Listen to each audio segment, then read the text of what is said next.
On April 7th, 2026, at exactly 2:40 in the afternoon Eastern Time, something happened that had never happened before in the entire history of human spaceflight.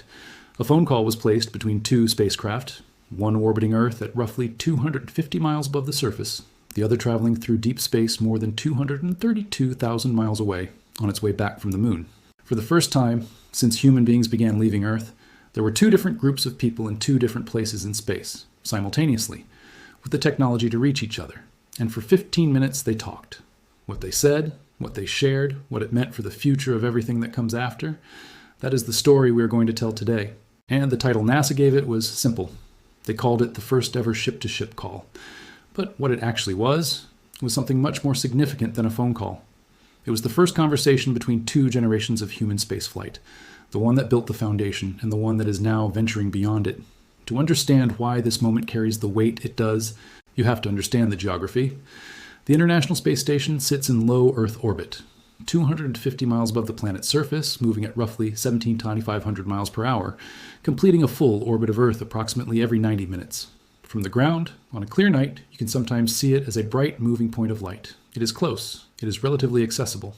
In the half-century of human spaceflight that preceded Artemis II, low Earth orbit was essentially the only place human beings went after leaving the surface. Every space shuttle mission, every ISS expedition, every crewed spacecraft since the final Apollo mission in 1972 had stayed within that relatively narrow band of space close to home. The ISS is a remarkable achievement, a permanent human outpost in space continuously inhabited since the year 2000, a collaboration between 16 nations and 5 space agencies.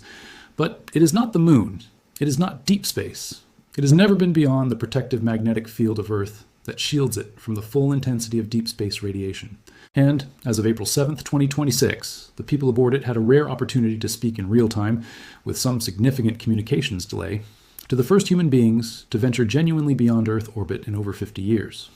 On the Orion spacecraft named Integrity, heading home from the moon at more than 200,000 nautical miles from Earth, were 4 astronauts: Commander Reed Wiseman, pilot Victor Glover, the first black astronaut to travel to deep space, mission specialist Christina Koch, who had performed the world's first all-female spacewalk alongside Mir in 2019, and mission specialist Jeremy Hansen of the Canadian Space Agency, for whom Artemis II was not just a lunar mission, but his very first time in space, his first flight, his first orbit, his first glimpse of Earth from above, and his first time traveling to the moon, all in the same 10 days.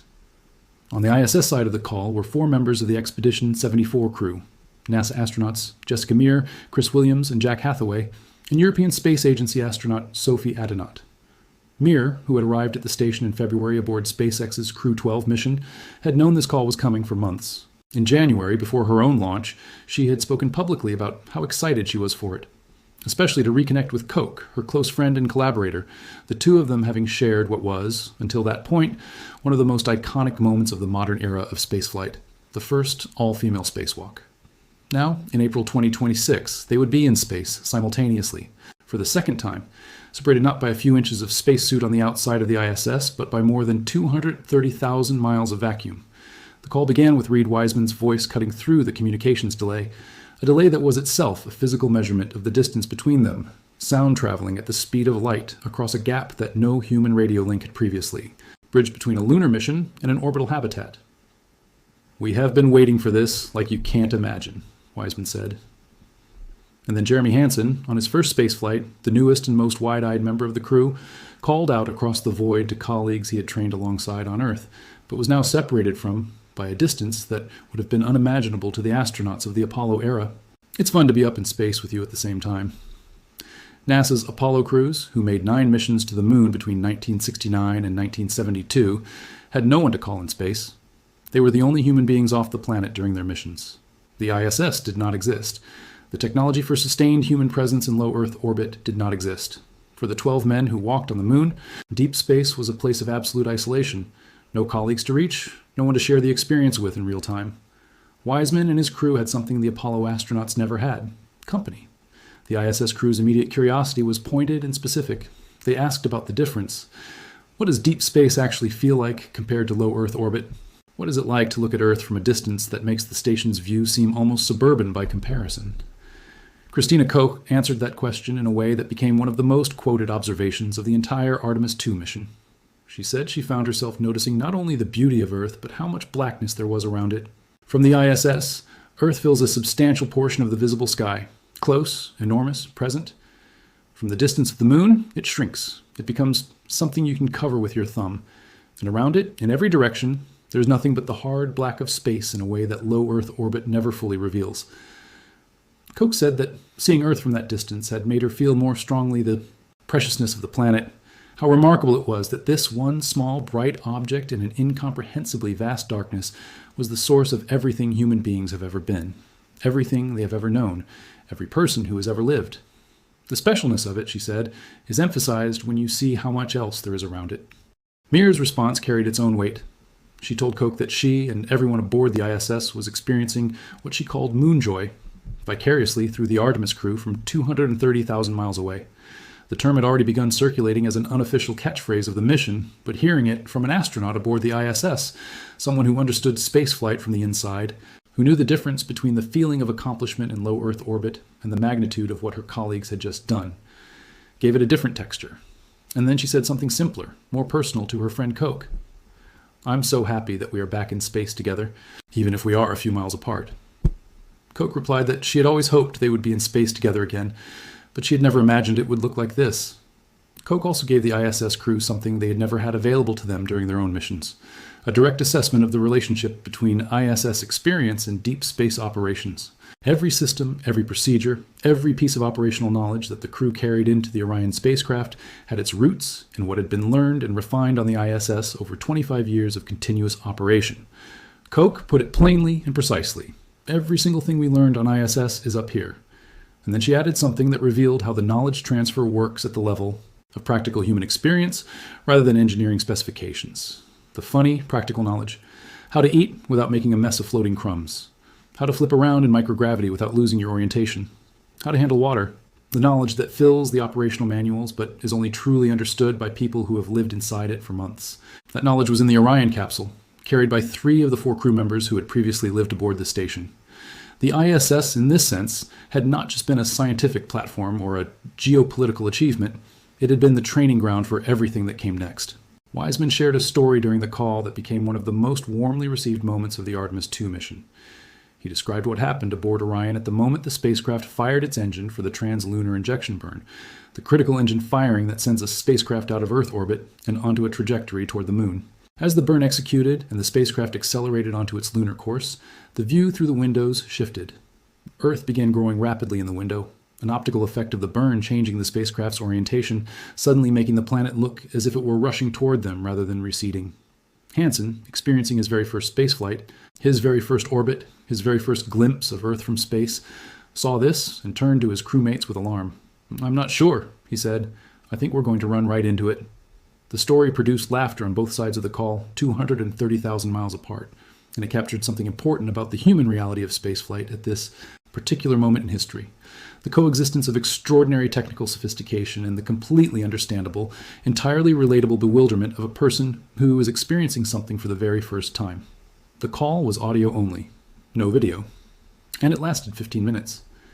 During those 15 minutes, the signals carrying the voices of the 2 crews traveled at the speed of light across a gap that represented the entire history of human ambition in space, from the first orbital missions of the 1960s, to the moon landings, to the space shuttle era, to the continuous habitation of the ISS, to this moment when the boundary between low Earth orbit and deep space was being crossed again by human beings for the first time in over half a century.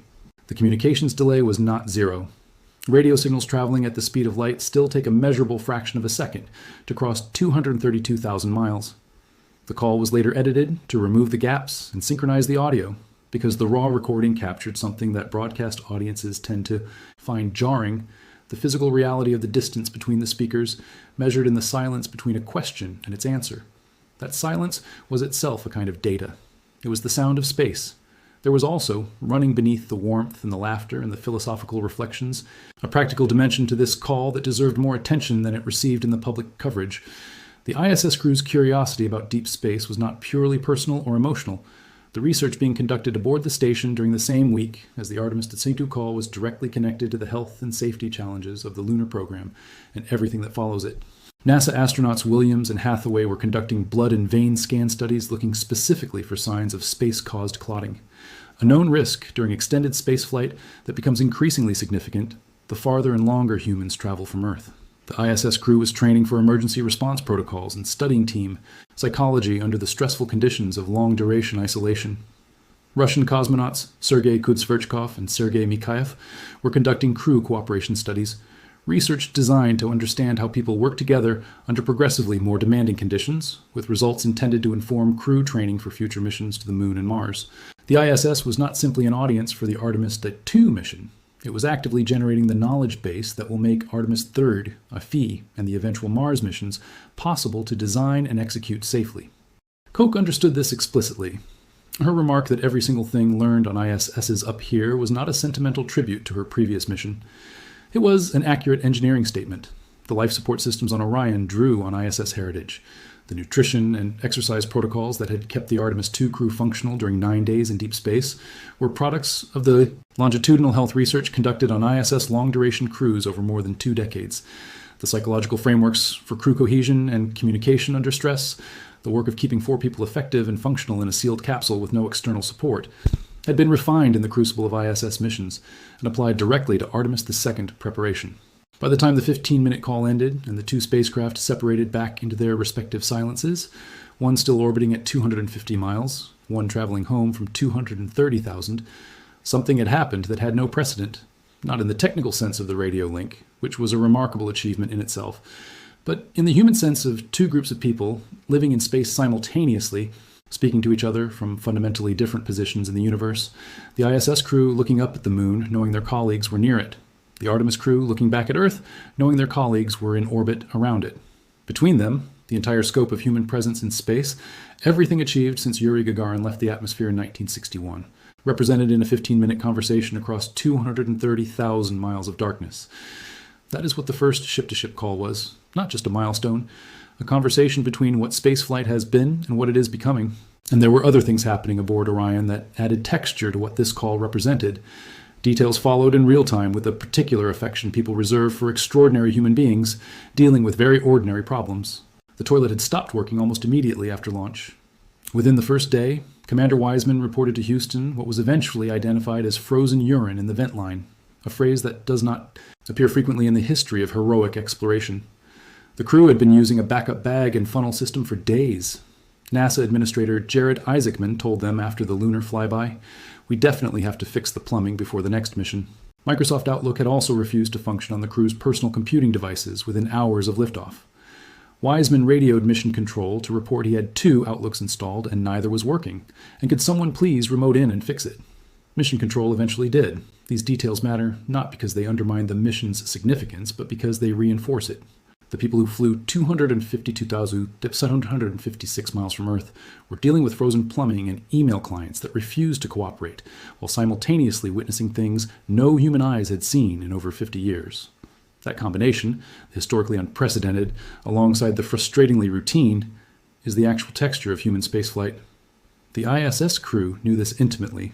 They live it every day aboard the station, conducting groundbreaking science and then troubleshooting a water recycler or a sticky hatch. When Koch said every single thing learned on ISS is up here, she meant the Outlook problems too. She meant the improvised workarounds.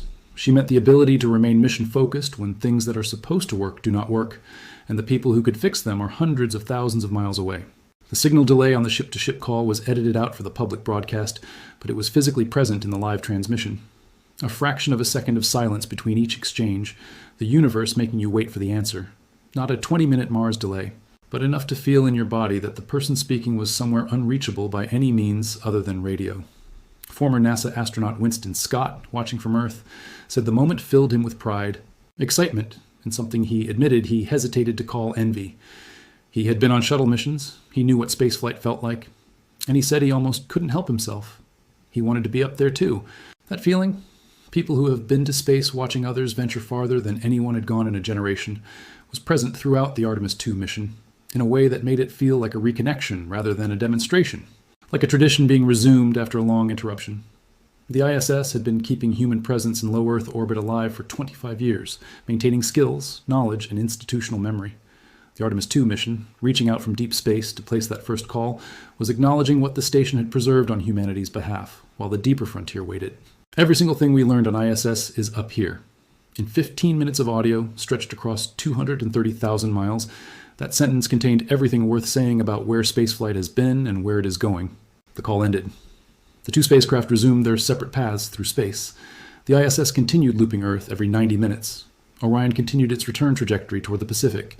And in mission control, the people who had made the moment possible got back to work on the 13 things that still had to go right before the mission was done. It was, in the end, just a phone call. 15 minutes, audio only, edited to remove the silences. But in those 15 minutes, for the first time in the history of human spaceflight, the Moon and low Earth orbit had the same area code,